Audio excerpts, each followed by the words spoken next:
हाँ तो बच्चों क्लास स्टार्ट हो गई है बच्चों। नया चैप्टर शुरू हो गया बच्चों आज। ठीक है बच्चों, चैप्टर नंबर 2। चैप्टर नंबर 2 क्या है बच्चों? चैप्टर नंबर 2 हमारा है बहुपद। क्या है बच्चों? बहुपद। ठीक है बच्चों। बच्चों बहुपद पढ़ने से पहले हम पढ़ेंगे बच्चों बहुपद क्या होता है बच्चों? बहुत सारे पदों का ग्रुप। बहुत सारे पदों से मिलकर बनता है बच्चों। क्या बनता है? बहुत सारे पदों से मिलकर क्या बनता है बच्चों? बहुपद बनता है।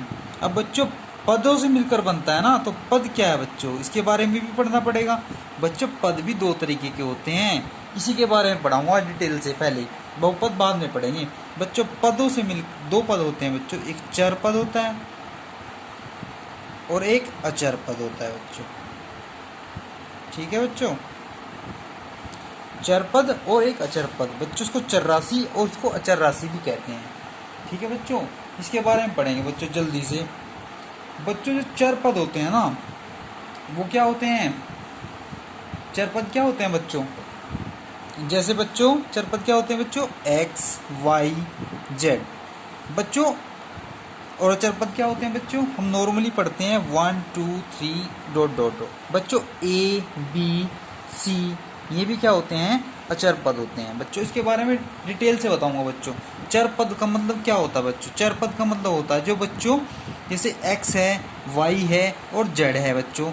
ये तीनों जो वैल्यू हैं ये जो हैं परस्पर बदलेंगी, परस्पर बदलती रहती हैं, बदलती रहती हैं। कोई ज़रूरी है बच्चों x का मान 1 हो, y का मान 1 हो, 2 भी हो सकता है, 3 भी हो सकता है। x को 1 भी कह सकता हूँ, 2 भी, 3 भी, 4 भी। पक्का नहीं पता ना बच्चों, तो जब नहीं पता होता परस्पर बदलती रहती है वो। हो सकता है वो 2 हो सकता है वो 3 हो सकता है 4 हो। तो बच्चों x y z में अगर कहीं दिखेगा तो वो चर पद होगा। और बच्चों कहीं 1 2 3 दिख रहा है तो अचर पद है। और a b c भी कहीं दिख रहा है बच्चों तो वो भी अचर पदों में आएगा। ठीक है बच्चों, क्योंकि बच्चों ये समान रहती है। इसकी स्थिति कैसी होती है? समान रहती है, ये समान रहती है। ठीक है, अचर पद जो है ना समान रहती है। ठीक है बच्चों, हमेशा समान रहती है। अब बच्चों चर पद और अचर पद भी दो तरीके के होते हैं बच्चों। चर पदों का भी देख लो और अचर पद को भी देख लो। ये भी दो टाइप के होते हैं बच्चों।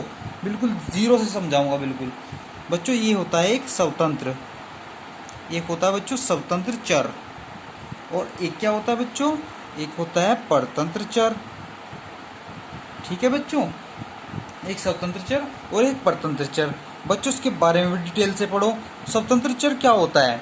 स्वतंत्र चर बच्चों वह राशि होती है, कैसी होती है बच्चों? लिख लो उसको।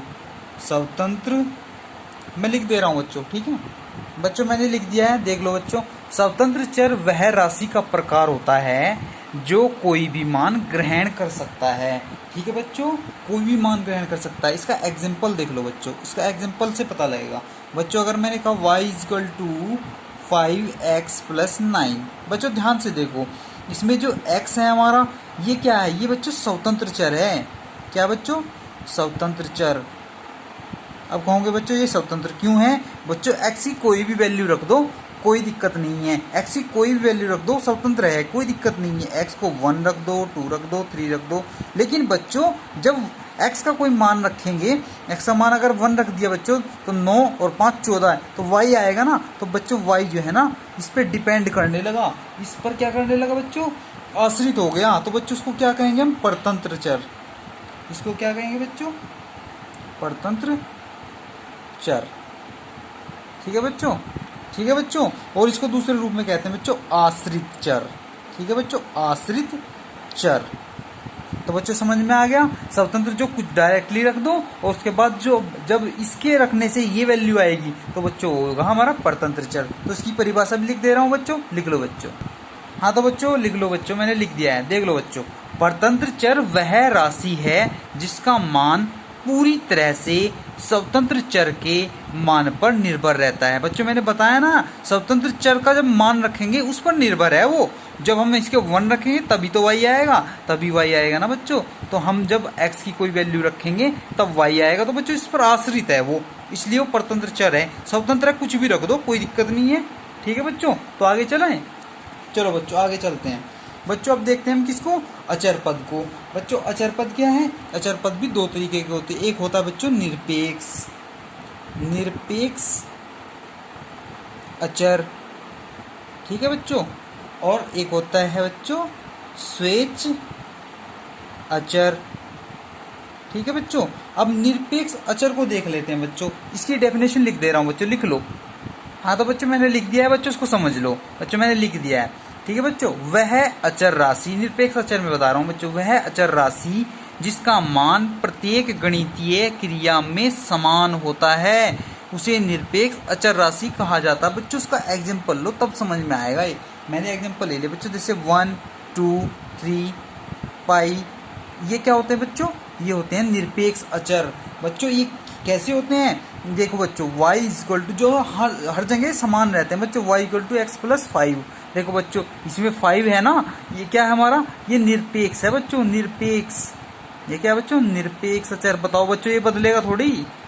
आप x का मान रखोगे y निकलेगा, लेकिन ये थोड़ी ही बदलेगा, ये तो समान रहेगा। 5 है तो 5 ही रहेगा, ठीक है बच्चों।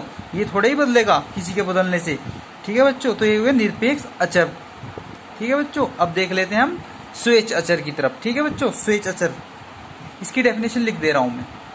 हाँ तो बच्चों मैंने डेफिनेशन लिख दिया बच्चों स्वेच्छ अचर की। बच्चों यहाँ से थोड़ा नीचे लिख दिया, यहाँ पे जगह कम रह गई थी बच्चों, मैंने यहाँ पे लिया आया।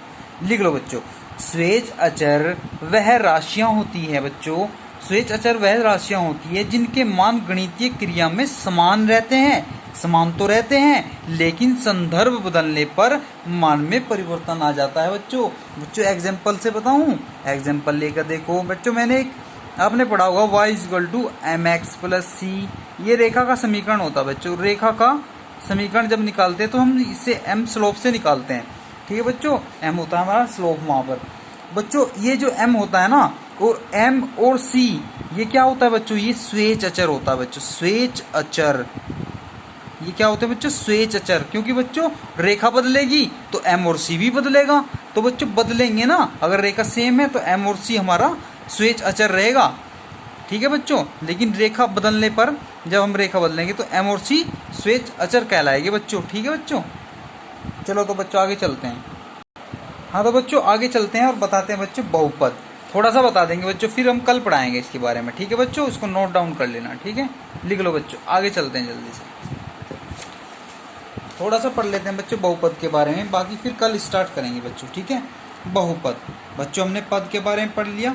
बहुपद का मतलब होता है बहुत सारे पदों से मिलकर बनता है बच्चों, ठीक है। तो बच्चों हम एक फंक्शन मान लेते हैं। क्या मान लेते हैं बच्चों? एक फंक्शन, एक फलन f x equal to a n x की power n plus a n minus one x की power n minus one dot dot dot dot dot. बच्चों ये चलता जाता है ऐसे ही।